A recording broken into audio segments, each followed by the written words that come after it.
Pakistan Peoples party کو یہ کمال حاصل ہے کہ سندھ میں بدترین حالات میں بھی اس سے عوامی حمایت کوئی نہ چھین سکا۔ پیپلز پارٹی کو 17 نشستوں تک محدود کیا گیا تو بھی عوام میں اس جماعت کی حمایت کم نہ ہو سکی۔ ضیاء الحق نے اس جماعت کو توڑنے کے لیے قوم پرستوں پر بھی ہاتھ رکھا اور وہ بھی پی پی کے خلاف استعمال کیے گئے۔ ساتھ ایم کیو ایم اور جماعت اسلامی کے غبارے میں بھی ہوا بھری، لیکن غبارے تو ایک سوئی کی مار ہوتے ہیں، ادھر سوئی ذرا سی غبارے پر لگی، ادھر غبارہ پھس۔ یہی ایم کیو ایم کے ساتھ ہوا کہ تھوڑی سی سختی ہوئی اور ایم کیو ایم کا شیرازہ بکھر گیا، لیکن پی پی کے کارکن تو پھانسی گھاٹ چڑھ گئے، کوڑے مارے گئے اور ملک بدر کیے گئے۔ مرد تو مرد، عورتوں کو بھی کوڑے مارے گئے، ان کے رہنماؤں کو قتل کیا جاتا رہا، ان کے ورکرز کے لیے زمین تنگ کی گئی۔ نیب اور ایف آئی اے جیسے اداروں کو استعمال کر کے بے نظیر بھٹو شہید کو انتقام کا نشانہ بنایا جاتا رہا۔ یہی نہیں، آصف علی زرداری نے اپنی زندگی کے قیمتی 11 سال جیل میں گزارے، مگر آصف علی زرداری شہید بھٹو کا داماد تھا تو پی پی کے ورکر شہید بی بی کے سپاہی، نہ کوئی ورکر ٹوٹا نہ کوئی رہنما۔ پیپلز پارٹی تمام تر ریاستی پروپیگنڈوں اور الزامات سمیت ریاستی تشدد کے باوجود چٹان کی طرح کھڑی ہے، مگر الیکشن جب ہوتے ہیں تو سندھ میں پیپلز پارٹی کو دبانے کے لیے ایم کیو ایم، نون league, G D A, function league, قوم پرست سمیت تمام مخالفین پیپلز پارٹی کے خلاف ایک اتحاد بنا کر الیکشن میں کودتے ہیں، اور ہمیشہ کی طرح عوام ایسے اتحادوں کی ایسی کی تیسی کر دیتی ہے، مگر پھر بھی نہ جانے کیوں یہ اتحاد بنتے ہیں جب انہیں معلوم ہے کہ سندھی دانشوروں اور سندھی ووٹرز کا شعور اس بات پر متفق ہے کہ پیپلز پارٹی تمام تر اپنی برائیوں کے باوجود سندھ کا مقدمہ لڑتی ہے اور سندھی عوام کے ساتھ کھڑی نظر آتی ہے۔ سندھ کے عوام کو یہ یقین ہے کہ پیپلز پارٹی ہی وہ جماعت ہے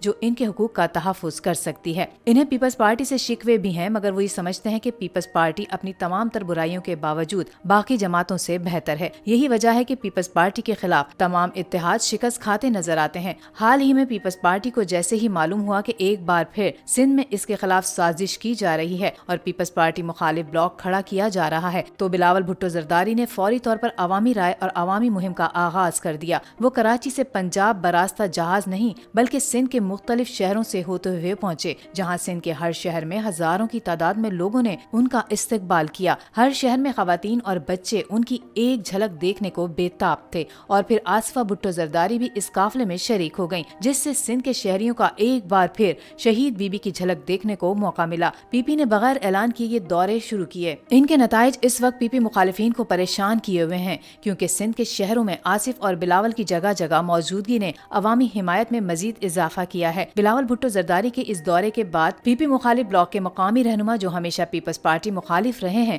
وہ بھی پیپلز پارٹی کے ساتھ رابطے کر رہے ہیں۔ میں یہ پورے یقین سے لکھ رہا ہوں کہ بلاول بھٹو زرداری کے اس دور کے بعد سندھ میں نئی ہونے والی حلقہ بندیوں میں پیپلز پارٹی کے ووٹ تقسیم کرنے کی بھرپور کوشش کی جائے گی، جس سے نقصان پیپلز پارٹی کا نہیں بلکہ سندھ کا ہوگا، کیونکہ عوامی مینڈیٹ کو تقسیم کرنے والے ہمیشہ سندھ اور پاکستان کا نقصان کرتے آئے ہیں، کیونکہ پیپلز پارٹی تو کل بھی موجود تھی اور آج بھی موجود ہے، مگر ملک سیاسی اور لسانی بنیادوں پر تقسیم ہو چکا ہے، جس کا خمیازہ ہم بھگت رہے ہیں۔ کالم نگار کے ساتھ ایس ایم ایس اور واٹس ایپ رائے دیں 0300 4647 998۔